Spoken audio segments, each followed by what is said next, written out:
Electricity and heat generation, बिजली और हरारत।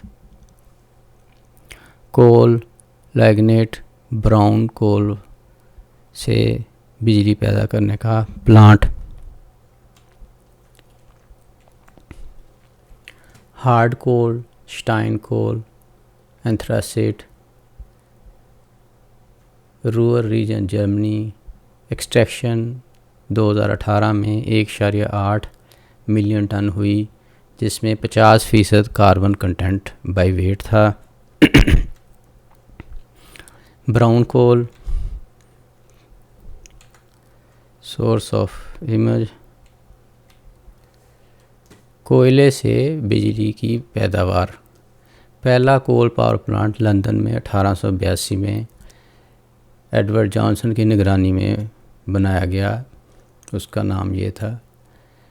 बाबकोफ और विलकॉक्स बॉयलर था जो 93 किलोवाट स्टीम इंजन था, जिसने स्टाई लॉन्ग टर्न जनरेटर को ड्राइव किया। कोयले की किस्में हार्ड कोल, स्टाइन कोल, जिसकी क्लोरिफिक नेट वैल्यू 30 है। इस पे कार्बन जो बाई वेट है परसेंट 80 है।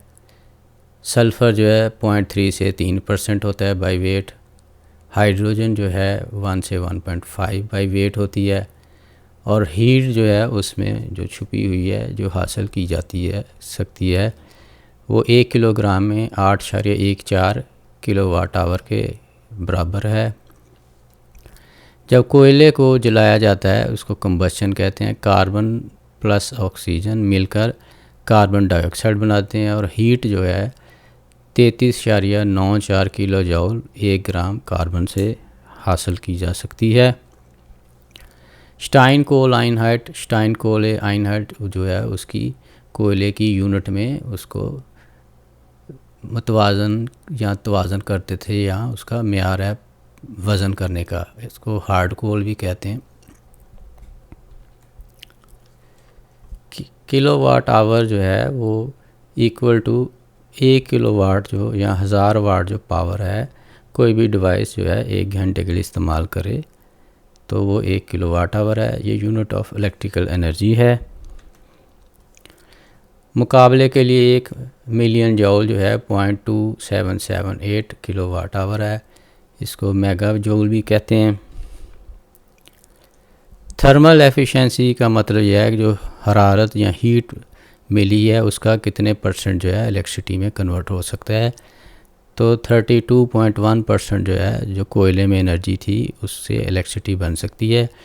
उसको दूसरे लफ्ज़ों में ऐसे लिख सकते हैं, तवाज़न करने के लिए जो बिजली है वो 0.321 को हीट से टोटल से ज़रब देंगे तो इसकी मिकदार आ जाएगी, क्वांटिटी आ जाएगी। और 2.3 लीटर जो है पानी जो है per unit of electricity generate करने में इस्तेमाल होता था। नॉयराज जो सिटी है, यहाँ पे कंपनी ने ये आरवे ने पावर प्लांट बनाया है, जिसके जो है 2 नए ब्लॉक जो हैं 2 और 3 जो है वो ऑप्टिमाइज टेक्नोलॉजी से बनाए गए हैं, जिसमें हर ब्लॉक जो है 1100 मिलियन या मेगावाट इलेक्ट्रिसिटी जो है ब्राउन कोल से जनरेट करता है। ये बहुत क्विक जो है बहुत जल्दी से जो है डिमांड को कंट्रोल कर सकता है। ब्राउन कोल पावर प्लांट है जो है ऑप्टिमाइज टेक्नोलॉजी है। इसका लोड फैक्टर का मतलब है 80% ऑफ द टाइम अवेलेबल है, और बिजली की जो एफिशिएंसी है 43% को 0.43 से लिख सकते हैं। कंस्ट्रक्शन कास्ट जो थी एफ़ और जी जे जो नए ब्लॉक हैं इनकी 2.6 अरब जो है यूरो थी। ये 2012 अगस्त में कंप्लीट हो गए। इस जगह पे और भी ब्लॉक हैं, सबको मिलाकर 4211 मिलियन वाट इलेक्ट्रिसिटी जो है वो 2017 में बनाई गई। सारी जो है ग्रोस जो है इलेक्ट्रिसिटी जो प्रोड्यूस हुई 2017 और 20 में वो जो है 25.2 टेरावाट आवर पर ईयर थी। टेरावाट एक बहुत बड़ी यूनिट है, इसलिए लिखने की बजाय उसको शॉर्ट लिख दिया ताकि समझने में आसानी हो।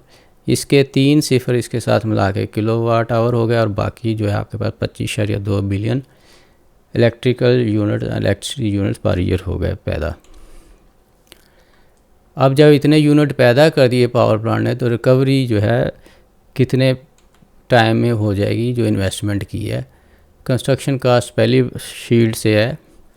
अब 2 ब्लॉक जो हैं वो 2200 मेगावाट इलेक्ट्रिसिटी है, तो 2200 मिलियन जो है मेगा मिलियन इसको इंग्लिश में कह सकते हैं। तो ये 6 सिफर ज़ीरो हैं, 3 और 3 6 ज़ीरो, और ये वाट है, और साथ अगर 1 आवर प्लांट चले तो 1 आवर से ज़रब दी तो ये वाट आवर हो गई।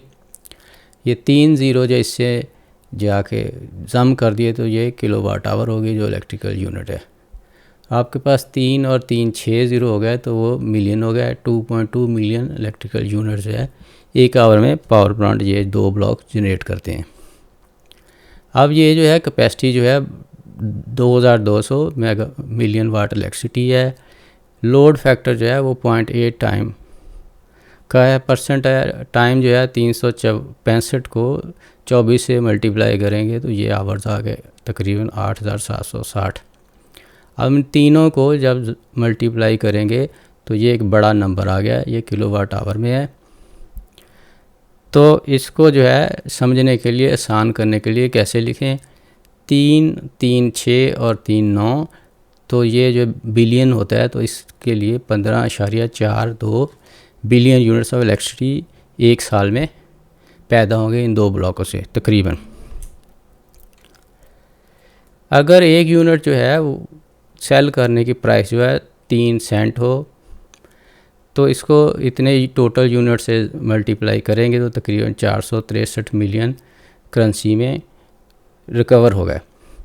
अब इस नंबर को 5 या 6 से मल्टीप्लाई करेंगे तो ये जो ओरिजिनल वैल्यू है करेंसी की वो आपसे उन्होंने रिसीव कर ली।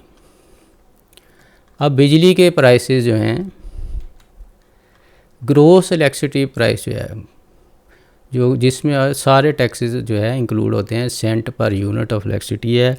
ये सोर्स ऑफ रेफरेंस है जहाँ से लिया गया है। इंडस्ट्री जो है अगर 1 लाख या 1 लाख से ज़्यादा यूनिट ख़रीदे तो पहले जो 2000 में जो है टैक्स में 4.2 सेंट थे पर यूनिट थे, टैक्स के बगैर 3 या 2.5 यूनिट जो थे 3 सेंट में या 2.5 सेंट में उनको मिलते थे। 2020 में तमाम टैक्स इंक्लूड करके 18.5 या 18.6 सेंट पर यूनिट हो गया और 22 में 26.64 सेंट पर यूनिट हो गया। आम घरेलू इस्तेमाल के लिए 12.3 सेंट से लेकर 36.6 या 37 सेंट तक कीमत बढ़ गई। अब हुआ क्या, बेसिक एनर्जी जो है बेस प्राइस जो है पावर प्लांट से जब प्रोड्यूस होकर ग्रिड में चली गई तो वो जो है 8.52 सेंट पर यूनिट थी 2000 से पहले। 18-19 में एक घर में 2387 जो है बिजली के यूनिट कंज्यूम हुए और उन्होंने 793.91 जो है करेंसी के यूनिट जो है पे किए। अब जो है इलेक्ट्रिसिटी जो है ग्रिड में आ गई तो जो आगे डिस्ट्रीब्यूशन कंपनी है उसने क्या किया, उसने भी तकरीबन ये मीटर सर्विस जिसमें जो है मीटर नए भी लगाते हैं मिला के उन्होंने भी तकरीबन 8.52 सेंट पर यूनिट कमा लिया। अब जो है स्टेट ने रिन्यूएबल को फिनांस करने के लिए टैक्स लगाया और उन्होंने भी तकरीबन 7.53 सेंट पर यूनिट जो है रिसीव कर लिए। उसके बाद जो है लोकल म्यूनसिपल एरिया जो है उसको किराया दिया जो है तारों और पाइप गुजारने का, वो 1.32 सेंट था। और इस तरह इधर से 3 जगह पे मिला के तकरीबन 10.9 सेंट जो है स्टेट ने दोबारा ले लिए। ये वो टैक्स है क्योंकि बिजली इस्तेमाल करने पे टैक्स है। और इधर जो है सेल्स टैक्स है, कोरोना की वजह से 19 से 16% कर दिया है तो ये पर यूनिट इतना फिर पड़ गया। अब ये एक यूनिट है जो एक दूसरे से तब्दील करने के लिए लगाई जाती है। टेरावाट बड़ी यूनिट है, उसके साथ 12 सिफर थे तो मर्ज करके 1 मिलियन यूनिट्स ऑफ इलेक्ट्रिसिटी में लिख सकते हैं। अब 2021 में 3103 यूनिट्स इस्तेमाल हुए हाउस होल्ड में, तो अब प्राइस जो है बेस यूनिट की 11.49 सेंट जो है पर यूनिट स्टेट ने कर दी, और इतनी ही प्राइस जो है वो जो है डिस्ट्रीब्यूशन कंपनी ने खा ली, स्टेट ने खुद को 2 हिस्सों में डिवाइड कर दिया, या बड़ी कंपनियों ने आधा आधा करके तो प्राइस डबल कर ली, और ये वैल्यू बराबर रही तकरीबन, इधर टैक्स चेंज हो जाएगा। अब क्या ये मुनासिब है कि एनर्जी प्राइस तो बढ़ाई जाए पर इनकम ना बढ़े? प्राइस कंट्री और रीजन के मुताबिक होनी चाहिए। फॉर एग्ज़ाम्पल नेट इनकम जो है, एक पर्सन जो है स्कूल के बाद 3 साल जो है कोई प्रोफेशनल ट्रेनिंग करता है तो उसकी नेट सैलरी जो है 2000 से 2600 यूरो तक हो सकती है। यूरो का प्राइस अगर आज 220 है तो ये 4 लाख तकरीबन से 5,25,000 तक जा सकती है। जो यूनिवर्सिटी डिग्री होल्डर हैं कोई, उनकी 2600 से 4000 या उससे ज़्यादा भी हो सकती है, इसलिए 4 लाख से 8-9 लाख हो सकती है। जो किसी वजह से जॉब नहीं कर रहे या मिल नहीं रही तो उनको स्टेट जो है रूम रेंट जो है या अपार्टमेंट रेंट, हीटिंग कॉस्ट और चीज़ें पे करने के बाद कोई खाने पीने के लिए भी पैसे देती है। ये मिला के 1000 से 1400-1500 यूरो हो सकते हैं, कोई 2 लाख से 2-2.5-3 लाख तक जा सकते हैं। आम वर्कर को 12 या जो करेंसी के पर आवर नया रेट है तो वो भी कुछ कमा लेंगे। अब जो है सैलरी, अब प्राइस जो है 36 सेंट हों तो वो 79 रुपये बनते हैं पाकिस्तानी, पर अगर आप 40 रुपये भी कर दोगे तो आपकी सैलरी जो है इनके इक्विवेलेंट नहीं है, ना यूएसए, ना यूके, ना जर्मनी के, ना यूरोप के। तो आप एनर्जी की कॉस्ट जो है वो बढ़ा के यूरोपियन कॉस्ट के पास ले जा रहे हो। पर यहाँ पे जो भी ये सैलरी ग्रुप हैं इनके लिए एक्सिटी, पेट्रोल, डीजल और हीटिंग कॉस्ट जो है वो बराबर हैं हाउस होल्ड में। ये कैसे मुमकिन है कि एनर्जी प्राइस बढ़ा दो और तनख्वाह या आमदन लोगों की उसके इक्विवेलेंट ना हो? री think about miss information and state decision. थोड़ा सोचो कि कौन सी चीज़ आपके लिए नुकसानदेह है और फ़ायदेमंद है।